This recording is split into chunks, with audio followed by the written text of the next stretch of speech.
5 kali tamparan. Alina tidak pernah menyangka bahwa Dirga dapat kembali hidup-hidup. 5 tahun di penjara, Alina gagal membunuhnya. Bahkan preman yang dia utus juga tidak bisa menanganinya. Kenapa pria ini begitu beruntung? Aku tidak hanya masih hidup. Dirga berkata sembari melangkah masuk ke aula. Tapi aku juga hidup dengan sangat baik. Apa kamu yang membunuh Paman Asnawi dan bawahannya? Tanya Satya. Maksudmu orang-orang yang menjemputku saat keluar dari penjara?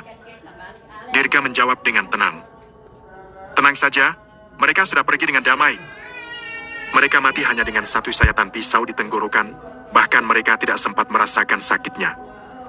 Kamu! Satya menggertakkan giginya dengan marah. Meskipun Asnawi dan bawahannya adalah preman, tetap saja mereka bisa membantu Satya untuk membangun kekuasaan di sekolah. Maka dari itu, Satya sangat mengandalkan Asnawi dan bawahannya. Bahkan dia memanggilnya dengan sebutan Paman Asnawi. Tak lama kemudian, Alina mengangkat alisnya dengan tenang dan memarahinya. Untuk apa kamu pulang? Kamu itu sudah membuat malu nama keluarga. Dasar sampah. Selesai bicara, Alina melemparkan sebuah koran dan lanjut berkata, pagi ini, keluarga dan Warta telah memberikan pernyataan pada publik kalau kamu telah dikeluarkan dari keluarga ini selamanya. Kamu sudah bukan lagi anggota keluarga dan Warta. Kami juga tidak mempunyai putra sepertimu. Jadi tolong sadar dan cepat keluar. Alina mengangkat kepalanya tinggi dan menatap Dirga dengan hina. Walaupun pria ini kuat dan beruntung, memangnya apa yang bisa dia lakukan? Kehilangan perlindungan keluarga seperti orang tak berguna yang dikuasai orang lain. Cepat keluar, aku juga tidak punya kakak yang pernah masuk penjara sepertimu. Membuatku malu saja. Satya juga mengusirnya dengan muak. Dirga tetap tenang menghadapi hinaan dari ibu dan anak itu. Aku datang ke sini karena masih ada urusan yang belum kuselesaikan. Dirga berkata dengan tegas sembari melanjutkan langkahnya. Kamu mau apa? Alina agak takut melihat Dirga yang jalan mendekatinya. Tuan muda, cepat pergi. Jangan membuat keributan lagi. Benar, kamu sudah pernah masuk penjara sekali. Apa kamu masih mau masuk penjara lagi? Di mana kepala pelayan? Cepat ambil uang dan bawa tuan muda keluar. Begitu para pelayan di rumah melihat situasi ini, mereka berbondong-bondong datang untuk menghentikan Dirga agar tidak terjadi keributan. Menyingkir! Dirga berteriak marah, sehingga kerumunan pelayan itu segera mundur. Saat ini, Dirga tampak seperti sosok yang berubah menjadi pedang tajam, sehingga membuat orang di sekelilingnya tidak berani mendekatinya dan menghindari ketajamannya. Apa yang mau kamu lakukan? Satya mengadang di depan tubuh ibunya, kemudian menunjuk sambil memarahi Dirga. Kamu sudah bukan anggota keluarga dan Warta. Ini juga bukan tempat di mana kamu bisa bersikap kurang ajar. Dirga mengulurkan tangannya seperti malaikat maut, lalu mencekam leher Satya dengan erat. Seorang adik itu harus menghormati kakaknya seperti menghormati ayahnya. Ucap Dirga dengan nada dingin. Memangnya kamu bisa berbicara di hadapanku? Wush! Dirga melemparnya dengan mudah seperti membuang sampah. Dia melempar Satya keluar dengan keras. Satya! Alina yang melihat hal ini langsung terkejut dan marah. Kamu berani memukul anakku? Aku tidak hanya berani memukulnya. Dirga mengulurkan tangannya secepat kilat. Bahkan aku berani memukulmu. Plak! Dirga mendaratkan sebuah tamparan ke arahnya. Seketika Alina terlempar ke tanah dengan keras. Tamparan ini untukmu yang tidak bisa mendidik anakmu dengan baik. Suara tamparan yang keras membuat semua orang di sana tercengang. Semua orang tidak menyangka jika Dirga yang baru keluar dari penjara langsung berani menampar ibu tirinya. Dia benar-benar memberontak. Namun, Dirga datang dari jauh-jauh bukan untuk berkumpul dengan keluarganya. Dendam seseorang bisa dibalas selama 10 generasi. Namun, Dirga tidak bisa menunggu selama itu dan tidak perlu menunggu selama itu. Orang yang berbuat jahat pasti akan mendapatkan balasannya. Kamu berani menamparku? Alina pun tercengang dengan tamparan itu. Dia menutupi pipinya dengan wajah yang tidak percaya. Plak! Yang menjawabnya adalah tamparan kedua yang keras dan cepat. Sehingga dia terjatuh ke lantai lagi. Tamparan ini untukmu yang menabur perselisihan dan mengacaukan keluarga dan Warta. Alina merasa kepalanya berdengung. Bajingan, kamu! Plak! Terdengar tamparan keras lainnya. Tamparan ini untuk hatimu yang jahat dan membuatku masuk penjara selama 5 tahun. Alina terjatuh ke lantai lagi. Dia sudah tercengang oleh perbuatan Dirga ini. Plak! Tamparan ini. Dirga mengingat Mila dan semua korban kecelakaan mobil saat itu. Tamparan ini untuk 1 orang yang tewas dan 7 orang terluka akibat kecelakaan itu. Sudut mulut Alina berdarah. Plak. Tamparan ini untuk kamu ingat kalau Dirga sudah kembali. Pipi Alina membengkak. Dia ditampar oleh anak tirinya berkali-kali di hadapan banyak orang. Bagi Alina yang kaya raya, ini adalah hal yang memalukan. Dia sangat marah hingga seluruh tubuhnya gemetaran dan tidak dapat berbicara apa-apa. Kamu membuatku masuk penjara selama 5 tahun. Jadi ku kembalikan 5 tamparan ini dulu padamu. Tapi jangan berpikir ini adalah akhir, karena ini hanya sebuah permulaan. Apalagi yang berani kamu lakukan? Alina menatap Dirga dengan marah dan berkata dengan nada dingin. Kalau kamu punya keberanian, langsung bunuh aku saja. Dia lebih baik mati daripada dipermalukan seperti ini oleh anak tirinya. Membunuhmu? Haha. Dirga mencibir dengan jijik. Aku yang sekarang bisa membunuhmu seperti membunuh hewan. Membunuhnya hanya akan menguntungkannya. Aku akan mengambil kembali semua milikku. Dan seluruh milik keluarga dan warta. Aku juga akan mengembalikan puluhan bahkan ratusan kali lipat dari penderitaan yang telah kuterima. Kamu lihat dan tunggu saja. Padahal 5 tahun lalu, Dirga sudah pernah berniat melepaskan ini semua. Tetapi Alina tetap ingin membunuhnya. Jika begitu, Dirga akan bertahan sampai akhir, lalu merebut kembali semua yang ada di tangannya dan membalasnya ratusan kali lipat. Setelah menyatakan semuanya, Dirga berbalik dan pergi. Meninggalkan para pelayan yang saling memandang dengan tatapan kosong, bahkan mereka tidak berani bernapas. Tuan muda, tampak seperti orang yang berbeda. Momentum barusan sangat menakutkan. Nyonya, Tuan muda, kalian baik-baik saja, kan? Ibu dan anak itu dipapah oleh para pelayan. Ibu, dia memukulku. Satya merasa seluruh tubuhnya sakit. Sejak tumbuh dewasa, belum pernah ada orang yang berani memukulku.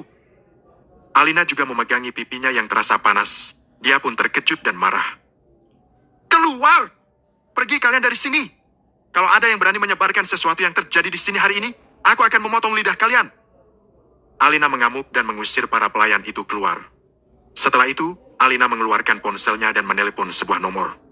Kemudian, dia menceritakannya sambil menangis dengan sedih. Kakak, bajingan itu kembali. Dia bahkan menamparku. Kamu harus membalaskan dendamku. Si bajingan Dirga, dia masih hidup. Cepat cari beberapa orang kejam dan bunuh dia untukku. Alina berkata pada ponselnya sambil menggertakkan giginya.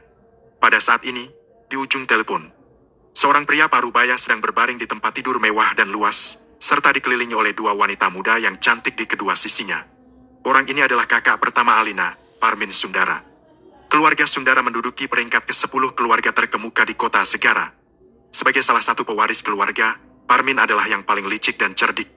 Begitu mendengar tangisan sang adik, wajah Parmin pun perlahan menjadi muram.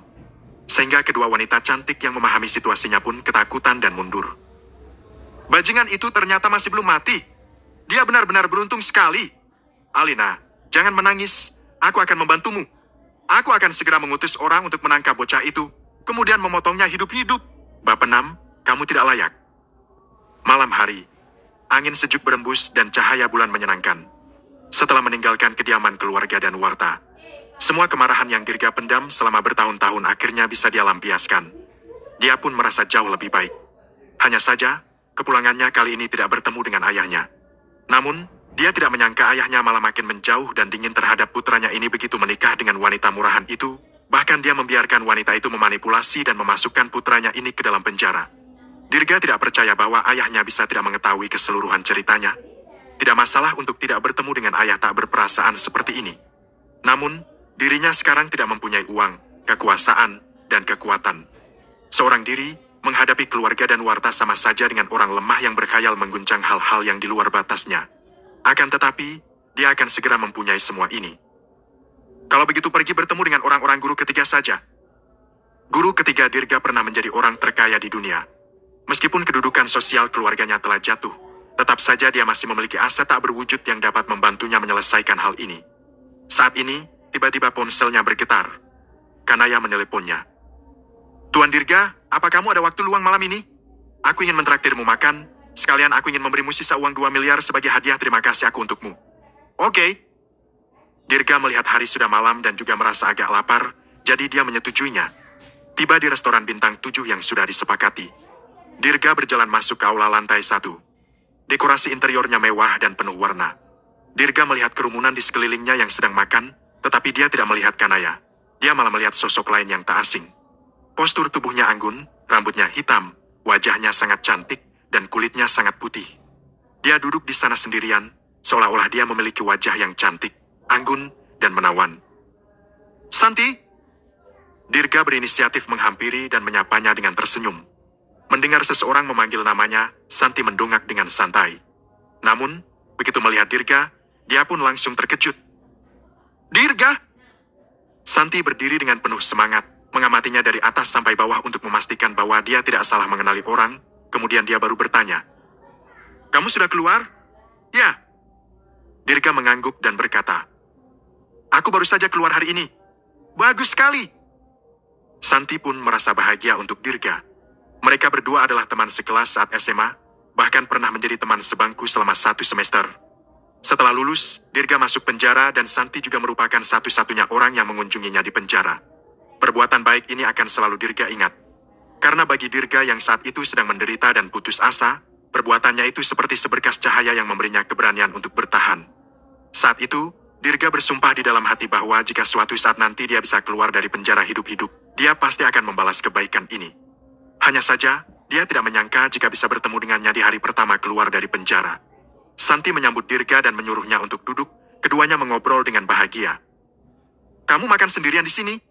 Kenapa belum pesan makanan? Karena melihat mejanya kosong, Dirga baru saja ingin memanggil pelayan untuk memesan makanan. Nona Santi, apa-apaan ini? Bukannya kamu datang untuk kencan buta denganku? Kenapa ada pria lain di sini? Saat ini, tiba-tiba, seorang pria buncit datang dan berdiri di samping meja. Seperti suami yang sedang memergoki istrinya berselingkuh, dia memelototi Dirga dengan galak. Dirga mendongak, melihat pria yang sepertinya berusia 30 tahun ini. Tubuhnya besar dan tinggi, pria ini kaya karena seluruh tubuhnya mengenakan pakaian bermerek.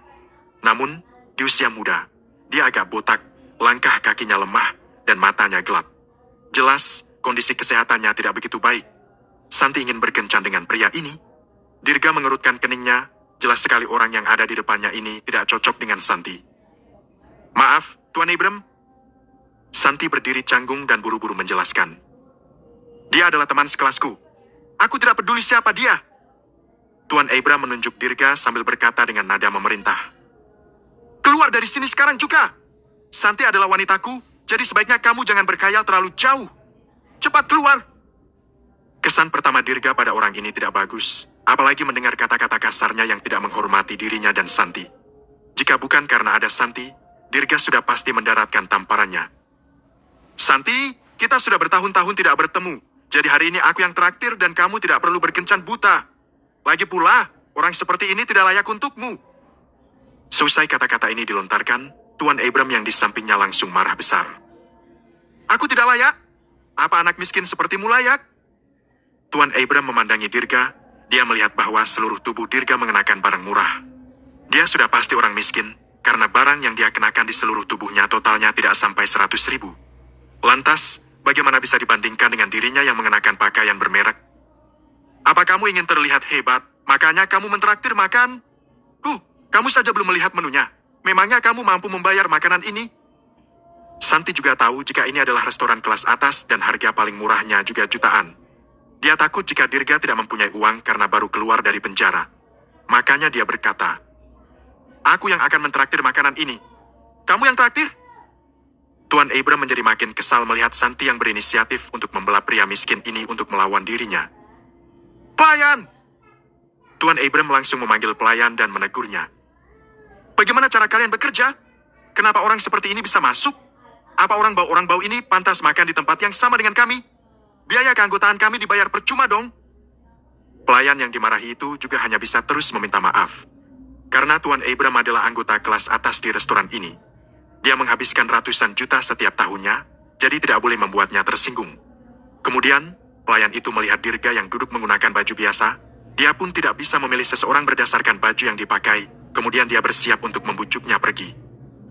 Tuan, apa kamu sudah ingin memesan makanan? Kami baru mau pesan. Santi mendahuluinya dan berkata, bawakan menunya. Pelayan itu tidak bergerak, lalu dia tersenyum kecut dan berkata, karena kamu telah menerima keluhan dari tamu, kami perlu memverifikasi aset yang kalian miliki terlebih dahulu sebelum memesan makanan, agar dapat mengetahui apakah kamu mampu membayar makanan di sini. Begitu mendengar mereka ingin memverifikasi aset, Santi mulai kesal. Kenapa? Apa kamu takut kami tidak mampu membayar makanannya? Kamu benar-benar merendahkan orang lain. Santi berkata kepada Dirga, ayo pergi, kita makan di tempat lain saja.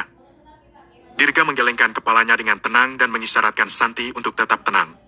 Dia bukan tipe orang yang mundur dengan mudah. Bukannya hanya memverifikasi aset, kalau begitu biarkan saja mereka melakukannya. Seusai bicara, Dirga mengeluarkan kartu bank yang diberikan Kanaya padanya dan meminta pelayan untuk memeriksanya sesuka hati. Berlagak hebat. Tuan Abram tidak menyangka jika Dirga benar-benar berani memverifikasi asetnya. Dia pun terus mencibir. Aku ingin lihat berapa banyak uang yang kamu miliki di kartu itu. Berani sekali berlagak di hadapanku. Keributan ini juga menarik perhatian para tamu di sekitar. Ada banyak orang yang mengenal Tuan Abram pun menghampirinya dan ikut mencemooh Dirga. Tuan Abram, ada apa? Apa kamu ingin aku menelpon seseorang? Tuan Abram menjawab, ini hanya masalah kecil. Kamu tidak perlu repot-repot. Orang ini tidak tahu apa-apa. Aku sudah meminta pelayan untuk memverifikasi asetnya. Jadi sebentar lagi aku bisa mengusirnya. Para kerumunan ini pun langsung tertarik begitu mendengar verifikasi aset. Dia terlihat seperti orang miskin. Berapa banyak uang yang bisa dia miliki di kartunya? Kamu menabung untuk makan di sini. Setelah pulang kamu harus makan mie selama sebulan, kan? Kalau uang di dalam kartu ini melebihi 200 juta rupiah, aku akan langsung makan meja ini.